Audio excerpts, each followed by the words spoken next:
Is dropshipping with Shopify dead? Well, this is kind of a clickbaity question, I get that, but it's the opposite answer of what you think. So this is what the sales look like compared from the US to every other country in the world when it comes to dropshipping. Now, what does this actually mean? Dropshipping's not dead, but it's becoming oversaturated, so that's kind of the same concept. If you're someone that uses Shopify or any of those other platforms to dropship on, you're probably noticing that your CPAs, cost per acquisitions, are rising dramatically. What can we do to combat these? How do I combat these? And how can you expect 2019 to go in the dropshipping world? I'm gonna chat about all of that right now. So the first thing that I want to address is, what does this mean for us? Now, when I look at this graph, it's funny because there's actually a lot of money in the rest of the world, but people don't ever talk about that. It's never a topic of discussion. But the thing is 82% of dropshippers exist within that US bubble. So pretty much saying that everyone is competing for this small chunk of money, or rather large chunk of money, but it's small per capita now. Whereas the other 18%, like me, are competing with no one. We're sitting up in this market that there's really no competition, still acquiring those $5 CPAs with those large basket sizes. If you don't believe me, here's some of the stats from the orders that we've processed. Okay, now this is mega data. We'll talk about this a little bit further and how you guys can utilize this, but we have thousands of orders, right? There's thousands of orders from all of these countries, and we've studied some crazy statistics. Everything from conversion rate to average basket size to see what are these markets like compared to the US. Shockingly, they were actually a lot better than the US. We found that we got a higher basket size, a higher conversion rate, and a cheaper CPA.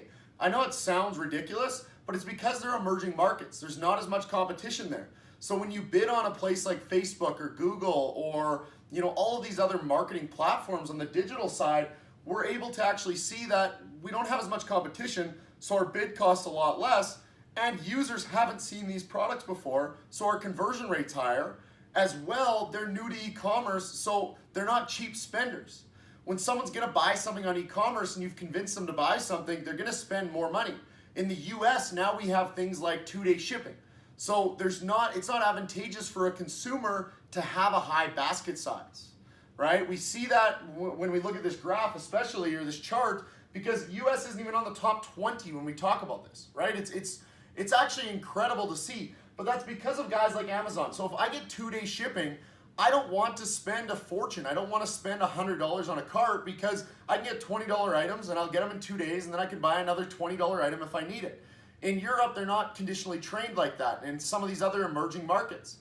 So then they go, and if they're gonna make a purchase, they're gonna make a purchase. They're gonna spend $100 or $44 or whatever those values are depending on that country. So that's the gist of if dropshipping's dead. It's not dead, but it's oversaturated within the North American market. And I'd like to kind of include Australia in that market. That kind of depends on your niche, but Australia is becoming like that.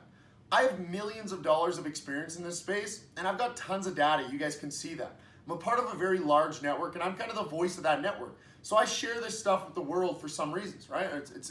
It's good knowledge for you guys to have so you can see the markets to go into. Now, how do I combat this? What do I do? Well, I actually look and I studied this data. So we acquired a lot of this data ourselves. We also went to third parties to get some of this data in our network, right?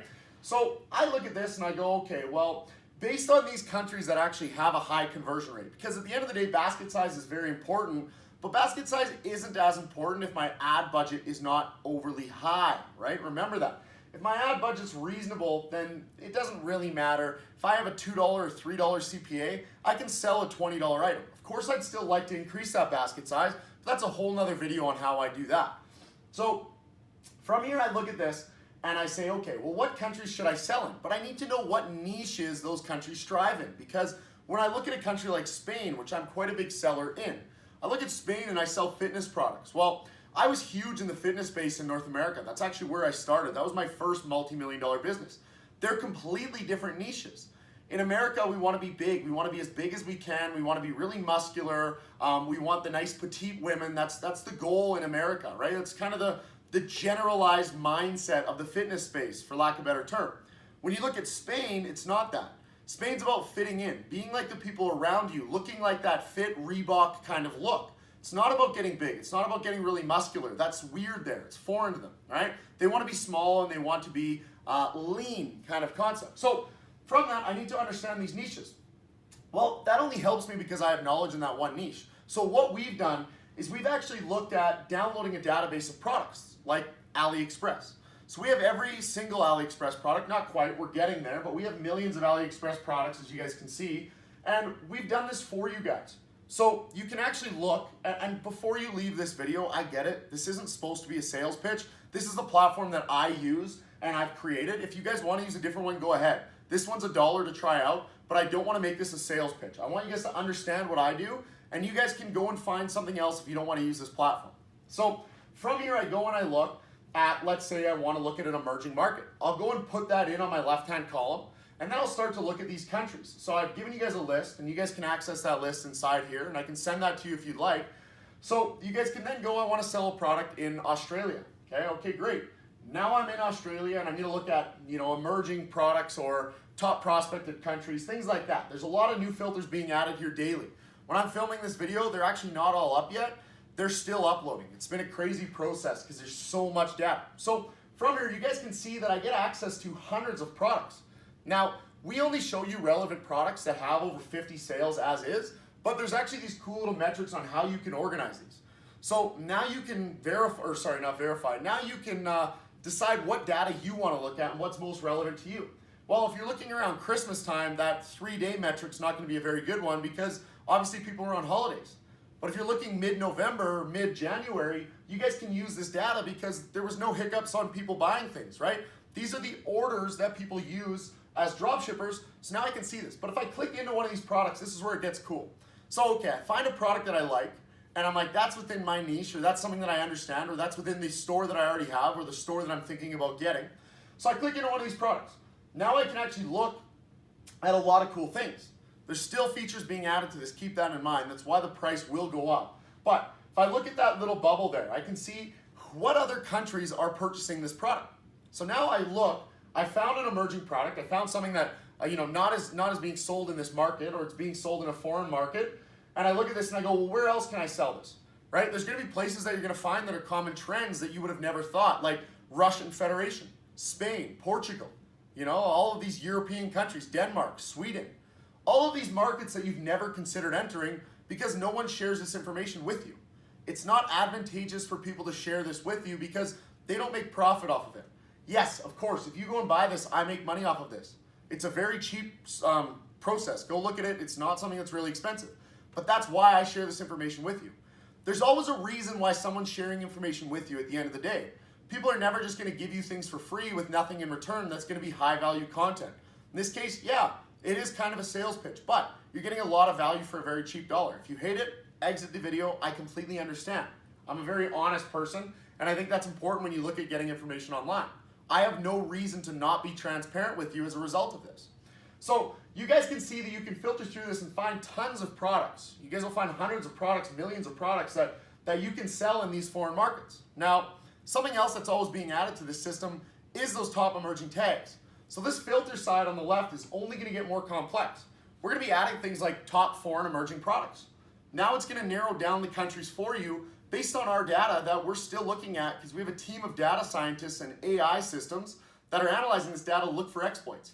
So maybe we find as we look through this data, which we're starting to get there, is we're going to go, these 5 countries are very, very advantageous for us to pursue. They're emerging markets. Now, what are we looking for in trends? How we do this is we tell our system, let's say that it's January 15th. We tell our system, hey, we want you to learn from this. We'll show you all of the data to our AI system from January 10th and before. Predict the sales on January 11th. We have that data. The system doesn't know it yet. The system tries to predict that data. Whether it gets it right or wrong, we know because then once it's done its calculation, it'll say, we expect these products with 96% confidence to do this many sales. Great. Now we give it the answers and we say, were you right or were you wrong? That's how the AI system teaches itself. Of course, we do this on a much bigger scale, on like an hourly basis, if not minute basis. So it's learning every single second. That's why the AI system is becoming more and more powerful. As more users come onto the platform, as more products are pulled, it becomes a lot more powerful. So that's why this system is so elite, and that's why that it's at the price that it is, because it's still learning. Once it's done learning, it's not going to be the price that it is. So once you get in, you're locked into the price that you get in for, but that's something to keep note of. So that's how this crazy system comes together and pulls all these products. Now, what do? I want to show you a demo of one of my searches. Now, the Australian market has been good to me. So has a lot of those foreign markets. The Australian market, like I said, is kind of one of those interesting ones. It's not like the US where it's entirely oversaturated. It actually depends on the niche. So if I look at the cosmetic niche, the beauty niche, this is a niche that I find that I exploit in Australia quite a bit. Well, let's toss that in there. Let's put it in Australia. Let's go down to those filters and find a filter that we think is advantageous for us. Now, we can look at a ton of other things. I don't want to get too complex with this. I want you guys to play around with those, or I want you guys to wait until the filters are updated so that you don't have to play around with those. Depending on when you're seeing this video, they might already be updated. So great. Now I look at these products. What am I looking for? I'm looking for trends. So I want to look at something like the last 3 days or the last 7 days. And I want to see, is there anything abnormal about those values, first of all, because maybe Australia had a sales day or a holiday, so people weren't working. So that would explain a lot of the zeros that I might see if I go, well, why did it do 500 orders to 0 orders? That's very strange, right? So I look at this. I'm clicking into products that I think could be a great fit for my store based on these trends. Their percentage change has been very, very high, or their add to cart change, well, that's the purchase change, has been very, very high. That's great for me to see. I want to jump on those trends. From here, I'm looking at something else. I never want to isolate myself to one product to one country. That's a horrible tactic. Now, if that product stops selling, I'm hooped. I have nothing to do. So I come in here and I look at this and I go, okay, great, this is a great product for me within Australia. Where else should I toss these ads up in? If I'm investing some time and money into a product, I want to diversify. I want to make sure that I'm in many countries. That's the reason why you shouldn't just sell one product. If one product stops selling, then you're hooped. You have nothing to do. But if I sell one product in 10 different markets, I'm diversified, not isolated. I'm diversified. That's a huge advantage for us as dropshippers. Now there's less risk because this is a risky business. Great. I look at these other countries and I go, this is an awesome product for me to add. I click that go to AliExpress button and boom. Now I can source that product depending on what platform you sell on. If you sell on Shopify or Wix or WooCommerce or Amazon, eBay, any of those platforms, you're going to find the success now because you have a product that's an emerging market. Not a lot of people are selling. It's trending upwards. You're jumping on that trend. This is amazing to see. This is the power of what Hacking Winners does. I hope that you guys enjoyed this. If you have any questions, please let me know. Once you guys get inside, you're going to get an invite to a class that I'm running. It's a 7-day class that you guys can see the details about on another video. I'll put the link below this, where we're actually going to be going through how to launch, find your products, and scale an international business without selling in North America or any of these big markets. So I'm going to be starting a store with you guys live. Whether you guys see this on the replay or you guys see this for the first time, you guys will have access to this class. It's going to be no different. If you're seeing this video, it's still relevant. So you guys are actually going to join me, a guru, call it. I hate that term. Doing it himself live. So there's no gimmicks. I can't base this off of previous store history. I can't say, look at what I've done. Because if I show you guys that, yeah, you'll be impressed. I have stores that did over $3 million in sales. You're going to be like, wow, I want to buy this. But that's not right. Because when I did that, it won't work the same now. My first store that I started did 3.1 million, 3.2 million in sales, US dollars. It was amazing, but I can't start a store the same way and I can't run ads the same way as I did then. It won't work for you, so why would I teach that and why would I base my success off that? So join me live. When you guys sign up, you'll get a notification. There might even be a link within Hacking Winners for you guys to join that private Facebook group, and we're gonna do it all there. As soon as it's done, those videos are actually going to be uploaded to Hacking Winners. You guys are going to have those tutorials for you forever. Those tutorials are always going to be updated. I'm adding new content there all the time. I want this to be the best system ever. That's why we're over-delivering. Everything that we do might seem like, wow, that's all that I'm paying. It's true. We want to over-deliver and dominate the market and be the only system like this on the market. So go ahead and check that out. If you have any questions, feel free to message me. Leave a comment below this video. Like this video. Subscribe to my channel. It would mean the world.